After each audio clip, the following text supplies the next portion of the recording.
Efendim şimdi yayınımızda gündemdeki gelişmeleri sizlere aktaracağım ama bir konuk arası vereceğiz. Amerika'ya döneceğiz. Zira orada Los Angeles'taki gelişmelerle ilgili haberlerimizde de pek çok ayrıntıyı aktarmıştık. Şimdi siyaset uzmanı Sayın Kemal Erkan'ı ağırlayacağız ve doğrudan orada neler yaşandığını, olayın nereye doğru evrildiğini konuşacağız. Merhaba, hoş geldiniz Kemal Bey. Merhabalar, nasılsınız? Teşekkür ediyoruz. Günaydın diyeceğim ben buradan ama siz Evet. öğleden sonra. Biz öğleden sonra artık akşam etmek üzereyiz Türkiye'de. Şimdi biz pek çok ayrıntıyı aktardık ama Los Angeles'ta yaşananlar ve Trump'la işte eyalet yönetiminin karşı karşıya gelmesi bize yansıdığı gibi mi? Şu an oradaki durum nedir? Yani şimdi tam şu an sizin orayı da takip etmeye çalışıyorum elimden geldiğince. Ancak yani bunun medya tarafından nasıl cover edildiğine baktığımızda birçok problemleri ben buradan görüyorum. Ben kendim de haftalık yayınlar yaptığım için bunları biraz daha yakından izliyorum. Bir de yani izleyenler için şunu söyleyeyim. Ben bizim eyalette demokratları destekliyorum. Halen de destekliyorum ama genel olarak yani federal seviyede orada bazı ayrışmazlıklarımız oluyor. Bunun sebeplerinden bir tanesi bu mesela şu anki yaşanan olay, Kaliforniya'daki yaşanan olay kontrolden çıkmış vaziyette. Bu başından beri de böyle. Eğer hatırlarsanız Kaliforniya'da şöyle bir durum vardı. Geçen sene de daha çok haberler yapılıyordu. İşte bu uyuşturucu kullanımı, sokaklardaki yaşayanlar, işte biz homeless diyoruz yani evsiz insanların sokaktaki halleri falan. Yani zaten kötü durumdaydı. Ama çok enteresan, benim yani Türk seyirciler için yani çok enteresan gelebilecek bir şey söyleyeyim. Bu gösteriyi başlatanlar ve şu anda büyük çoğunlukla kontrol edenler burada yasal olarak bulunmayan kişiler. Yani bu şimdi bizim Türkiye açısından düşündüğünüz zaman yani herhangi bir göçmen grubundan bahsetmiyoruz. İllegal olarak gelmiş ve burada şu an bu şekilde bir protest yapıyor. Yani çok enteresan, yani en azından benim için öyle. Hı hı. Ve bunu bizim maalesef oradaki vali Gavin Newsom bunu yönetemiyor. Yönetemeyince tabii ki ne olacak? Yani şimdi tamam Amerika farklı eyaletler halinde ama bu şu anlama gelmiyor. Her eyalet her istediğini yapabiliyor anlamına gelmiyor. Tabii. Yani buranın bir başkanı var. O başkan Donald Trump. Donald Trump da gerektiğini yaptığını düşünüyorum ben. Yani ben bu konuda bazen arkadaşlarımdan çok eleştiri alıyorum. Doğruyu, en azından kendi açımdan doğruyu söylediğim için. Yani Trump kendi ülkesi için doğru olanı yapıyor. Şimdi siz mesela sokaklarda işte polise saldıranları görüyorsunuz. İşte yağma yapıyorlar mesela. Yani düşünün yani şu an yağma olayı yani bu çok korkunç bir şey. Yani zaten herhangi bir protestin bu hani protestoların çok barışçıl şekilde başlayıp bitmesi bu boyutta olanların olması biraz zor. Çünkü bir şekilde aynen bizdeki gibi aslında yani bizim Türkiye'de de bazen böyle barışçıl başlıyor sonradan başka şeyler giriyor olay çığırından çıkıyor. Biz bunları hep yaşadık beraber. Dolayısıyla burada da şu an öyle bir şey yaşanıyor. Olayın enteresan, yani benim için enteresan tarafı yani şunu görüyoruz. Bu maalesef bütün ülkelerde aynı. Sizin bir tarafınız var. Yani o tarafta olduğunuz zaman sizin doğrularınız ve yanlışlarınız sadece sizin doğrularınız, yanlışlarınız. Bu başka insanları, başka kitleleri etkilemiyor. Yani siz kendi tarafınıza istediğinizi yapabiliyorsunuz. Bu legal ya da okey. Ama başkası yaptığı zaman bu suç oluyor. Yani şu an Kaliforniya valisinin yaptığı öyle bir durum. Yani benim buradan gördüğüm ve ben yani şu an şey de söyleyeyim size. Yani burada bizim 2 tane eyalette senatörümüz var. Ben onlarla çok yakın çalışıyorum. Demokrat insanlar. Bir tanesi Kongre Temsilciler Meclisi üyesi. Ona halen danışmanlık olarak çalışıyoruz. Yakında arkadaşlarım olur. Evet. Onları ben söyleyebiliyorum onlara açıkça yani yanlış oldukları yerleri ama bazen şunu görüyoruz işte sadece demokrat olduğu için Trump'ın yaptığı her şeyi eleştirmek. Yani bu ülke tamam göçmenler ülkesi ama bu göçmenlik izinsiz yollardan gelmiş kaçak olarak kalmış insanları kapsamıyor. Ve şu an bu da yani değişik gelebilir size Kaliforniya'daki Latin nüfusu beyazlardan daha fazla. Yani bu 15 sene önce böyle değildi. Evet. Ondan sonra bunun artmasının sebeplerinden bir tanesi de tabii ki yani bu düzensiz insanların sınırdan geçmesi ve bu tamamen çığırından çıkmış vaziyette şu an. Benim gördüğüm kadarıyla o şekilde. Şimdi kendinize ait hissettiğinizi söylediğiniz, desteklediğinizi söylediğiniz Amerika'ya özgü o siyasi yaklaşımla da başladınız. Dolayısıyla sonrasında aslında farklı bir açıklama, farklı bir değerlendirme bekledim sizden doğrusu. Ama çok net özetlediniz. Çok subjektif olmayan bir yerden dediniz ki bence şu an ülkesi için doğru olanı yapıyor. Orduyu devreye soktu. Şu an deniz piyadelerinin de devrede olduğunu biliyoruz. Orada orduyla ilgili süreçte şu an yaşanan durum nedir? Boyutu nedir olayların?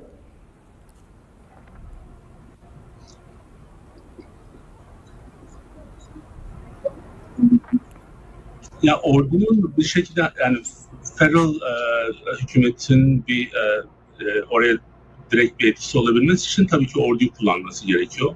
Ordunun farklı bölümleri var. O bölümlerde direkt merkezi hükümete bağlı oraya bağlı bölümler Trump'ın emrinde şu an. Zaten şöyle yani burası hani şu an Trump'ın president yani başkan olduğu bir ülke. Yani şimdi bizim de valimiz var burada. Mesela Delaware'nin de valisi var. Çok da akıllı da bir adam değil aslında. Yani şimdi o adamın yaptığı her şey Delaware için doğru olmayabilir. Yani bunu bir yani ülke genelinde birinin görmesi gerekecek. Ondan sonra bu da zaten başkanın asıl sorumluluğu. Yani şu an mesela sizin de gösterdiğiniz görüntülere baktığımızda orada bir anarşi olayı var. Yani böyle bir anarşik durumda polisin yapabileceği şeyler kısıtlı. Dolayısıyla burada yani Trump bence doğru olanı yapıyor. Bir de yani şöyle bir yanlış anlaşılma da olmasın. Ben bir tekrarlayayım da. Yani ben yani eyalette direkt demokratlarla çalışan biriyim. Bunu da çok açıkça hani söylemekte bir problem görmüyorum. Yani benim Trump için bunları söylemem aslında birçok kişiyi hayal kırıklığına uğratıyor. Ama doğruyu söylemekle bunu sırf işte başka tarafta olduğun için doğruya yanlış demek bence daha kötü bir kötülük. Yani daha büyük bir kötülük. Dolayısıyla şimdi Trump'ın çok sevildiğini de söylemek gerekiyor burada. Yani şu an birinci dönemden sonra bir ara vermiş, sonra tekrar daha büyük bir başarıyla geri gelmiş ve herkes yani Cumhuriyetçilerde büyük bir saygınlığı var. Eğer en son mesela Elon Musk'la yaşanan olaylara baktığınız zaman orayı nasıl yönettiğini de görürsünüz. Mesela hiç bir şekilde orada bir şeye dahil olmadı. Gereksiz bir tartışmaya. Yani Elon Musk dediğini dedi ama sonradan da geri adım atıp özür dilemek zorunda kaldı. Evet. Yani ama Trump çizgisini değiştirmiyor. Bu adam yani başarılı bir adam. Ve şu an ülke için doğru olan buradaki düzensiz göçmenliğin kontrol altında olması. Yani burada mesela bizim yani vizeyle ya da green card'la buraya gelen insanlar geri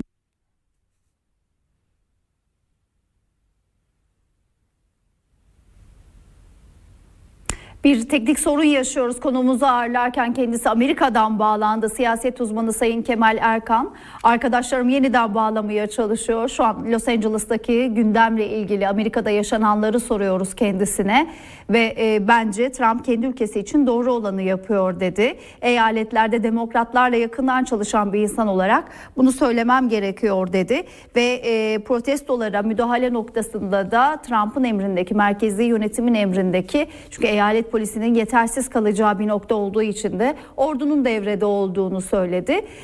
Kemal Bey'le yeniden bağlantı kurduğumuzda sözlerine kaldığı yerden devam etmesini rica edeceğiz. Çünkü malum burayla ilgili de elbette pek çok tartışma ve değerlendirme de var. Trump'ın Elon Musk'la yaşadığı o tartışma sonrasında geri adım atması ile ilgili de değerlendirmelerini yapıyordu. Bir takım paylaşımları oldu, hatırlayacaksınız. Ve bu süreçle, bu protestolar ve bu gösteri yürüyüşünden sonra bir ayaklanmaya dönüşmesiyle ilgili Kaliforniya eyaletindeki bu sürecin ardından da geri adım geldi. Burada da bir aslında desteği vardı Trump'ın yaptıklarına ilişkin. Peki eyalet ve merkez karşı karşıya geldi. Amerika'nın kendi içindeki hukuk sisteminde eyalet yönetimi ve merkezin duruşu açısından valinin ve Trump'ın birbirlerine karşılıklı olarak sarf ettikleri sözlerle ilgili olarak da hukuki bir mekanizma var mı? Süreç orada da nereye evrilecek? O da merak edilen konulardan biri ve elbette şu an bu ayaklanmaya dönüşen süreçle ilgili eyaletteki bu karışıklıkla ilgili önlemler sertleşebilir mi? Trump'ın daha öncesinde buna ilişkinde bir uyarısı vardı. Bütün bunları konuşmaya devam edeceğiz. Siyaset uzmanı Sayın Kemal Erkan Amerika'dan bağlanacak. Teknik bir sorun yaşıyoruz. Bağlayabildiğinde arkadaşlarım yeniden aktaracağız. Biraz önce konuştuğumuz konuyu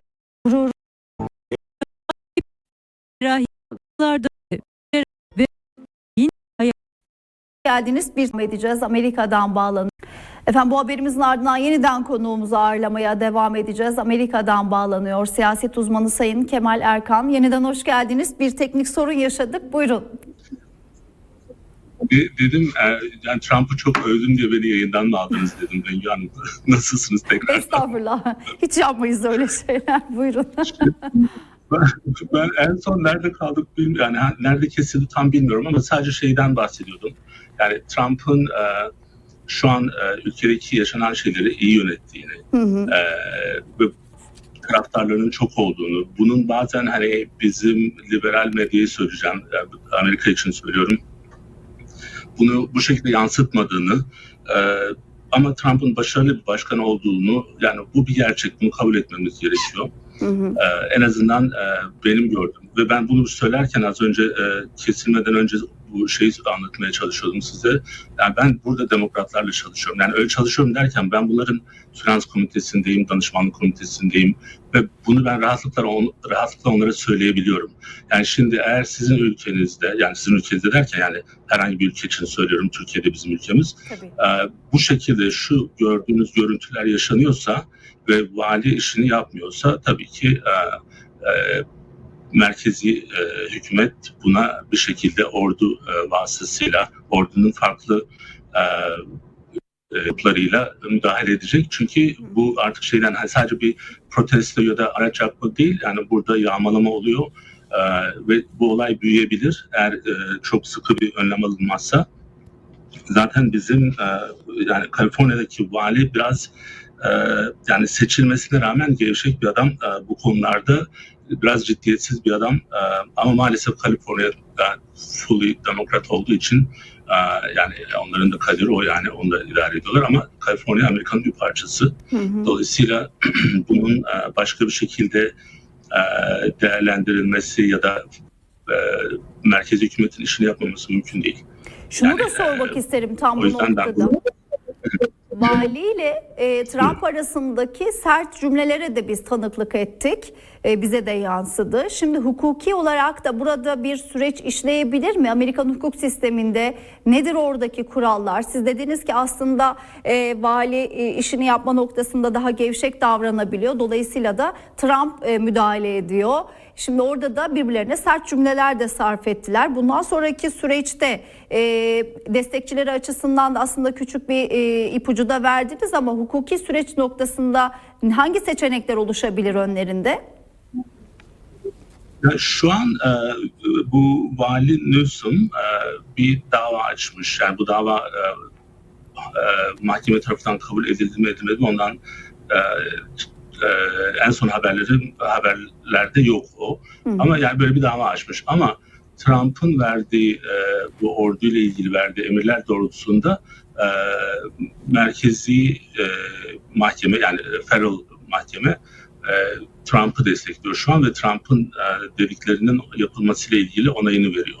Yani bu gelen bir istek var tarafından, vali tarafından ve bunu reddediyor. Yani çünkü dediğim gibi yani şu an yaşanan oradaki görüntülerin hiçbiri abartılı görüntüler değil. Yani bir tek yani büyük bir detay bence sizin de yayınlarınızda geçerken onu koyabilirsiniz. Bu gösteri yapan kişiler burada izinli olarak bulunmuyor. Yani herhangi bir legal statüleri yok. Yani çok enteresan değil mi? Yani düşünsenize yani o bu şekilde bir grup legal olmadıkları bir ülkede böyle bir protestoya imza atabiliyorlar. Evet, evet. Burayla ilgili tartışmalar Şimdi ben konusu... size bir... Buyurun devam edin. Buyurun, pardon. Buyurun bölmeyin, ben sizi, sadece sorum söylemek aklımda. istiyorum. Buyurun. Ya, Trump'la ilgili yani az önce galiba kesildi tam o sırada. Şimdi biz tabii ki üslup problemi var Trump'ta. Bu onun yanlış olduğu anlamına gelmiyor. Ama yani belki de hani çok uzun süredir iş adamı olduğu için, iş insanı olduğu için yani oradan gelen bir şey var. Yani bu devletin içinde yetişen biri değil. Dolayısıyla oradaki üslupta biraz daha patron gibi davranabiliyor. Ama bu genelde Amerika'nın işine geliyor. Yani şu an mesela bu ticaret anlaşmalarıyla Çin'le olan duruma baktığınızda yani bir şekilde istediğini alıyor. Hı hı. Yani burada zaten hani bir sonuca bakacaksınız. Eğer istediğinizi alabiliyorsanız ve bu ülkeniz için doğruysa, yani biz nasıl diyoruz ki Türkiye için biz doğru olan, Türkiye için yapılması gerekendir. Yani Türkiye için de doğruysa bu Amerika için de geçerli. Trump Amerika'nın çıkarlarını bence Biden'dan daha iyi koruyor. Hı hı. Onunla kıyasladığınızda bu açıdan hani biraz usul problemi var. Şimdi tamam biraz mesela diyor ki işte biraz sevdiği zaman da bir usul problemi var. O zaman biraz daha çok casual yani çok nasıl söyleyeyim yapıyor işte yani böyle çok arkadaşçı davranıyor. Evet, yani evet. bu bizim hani ben mülkiye mezunuyum. Bize yani orada verilen bir dış işleriyle ilgili bir şey var, disiplin vardır. Yani diplomatik anlamda nasıl yani nerede ne konuşacaksınız, nasıl konuşacaksınız. Trump'ta o yok. Ama bu başarısız olduğu anlamına gelmiyor. Hı hı. Şimdi burada kamuoyuna yansıyan, bizim de sıkça gündeme aldığımız bir konu var. Trump'ı istemeyenlerle aralarındaki hem iç anlamda, iç siyaset, iç gündem anlamında soruyorum bu soruyu. Hem de Trump'ın dışarıya vermek istediği mesaj. Diğer ülkeler, etki ettiği coğrafyalar ve ülkeler noktasında da şu anda aldığı sert önlemlere ilişkin aslında buralara da bir mesaj veriyor yorumu da yapılıyor. Siz nasıl değerlendirirsiniz? Ben burada Trump'ın bu şekilde bir mesaj verdiğini düşünmüyorum. Çünkü ortada acil bir durum var. Hı hı. Ve bu durumun bekletilmesi mümkün değil. Yani ve bunun da çok böyle zaten hani olmadan yani böyle sert bir önlem almadan bunun önlenmesi mümkün olmuş olsaydı zaten polis bunu önlemiş olabilirdi. Yani o olmadığı için zaten olaylar biraz sertleşiyor. Yoksa yani Trump'ın yeterince problemi var Washington'da. Dolayısıyla en son uğraşacağı şey böyle bir işe karışmak. Buna karışmasının sebebi de valinin işini yapmaması. Ve gerektiği zamanda yardım istememesi. Ve yani görüldüğü gibi hani zaten görüntüler yeterince açık. Evet. Trump mecburen oraya girmek durumunda. Girmek durumunda derken zaten kendi ülkesi yani bunu halletmek zorunda. Yani evet. Yok yani bunun Amerika'da zararı var çünkü. Evet. Peki sizce buradaki önlemler, olaylar büyüyebilir mi? Önlemler sertleşebilir mi? Nasıl değerlendirirsiniz önümüzdeki süreci? Vallahi şimdi o konuda ben bunu epeydir düşünüyorum. Çünkü ben 27 seneye yakındır buradayım Bengü Hanım. Evet. Bunu söylerken şunun için söylüyorum. Yani mesela Türkiye'den geldikten sonra ben bazı şeylerin Amerika'da yaşanmayacağını düşündüm hep. Hı hı. Yani bizim Türkiye'de hani olan şeyler sonra yani burada bu tür şeylerin hiç olacağı ihtimali olmadığını düşündüm. Şimdi bu değişti. Zaman içerisinde değişti. Çünkü yani mesela 2020'deki devir almayı düşünün. Yani işte kongrenin basılmasını düşünün. Ondan sonra işte ondan öncesinde yaşanan bazı işte enerjiyle ilgili problemler vardı. Mesela bir hafta toplamında başladı. Yani blackout dediğimiz Amerika'nın doğu yakasında bir hafta elektrik yoktu. Evet. Yani bunun ben hiç Amerika'da olabileceğini düşünmemiştim. Yani çünkü hani Amerika'da öyle sadece bir merkezde bir santral olduğunu düşünmemiştim ama yani öyle bir durumda biz mesela düşünsenize yok yani kredi kartı makinelerinizi kullanamıyorsunuz, ATM'leri kullanamıyorsunuz. İşte asansörler çalışmıyor, elektrik yani hiçbir şekilde hayat yok. Ve bu olduğunda yazın çok sıcak bir zamanıydı. Ve yani artık yani iş çığırından çıkmaya başlamıştı. Ben onun burada yaşanacağını hiç düşünmedim daha önce. Bazen yani artık kesin konuşmak zor. Yani bakıyoruz ki yani bu tür şeyler olabiliyor. Evet. Yani bu olaylar büyür mü? Yani ben bunu söylerken biraz daha temkinli olayım diye de düşünüyorum ama yani şimdi demokratlar bunu kullanıp olayı büyütmek isteyebilirler ama yanlış yaparlar. Yani ben buradaki çalıştığım kişilere de söylüyorum, hem senatoda hem kongrede olan kişiler için.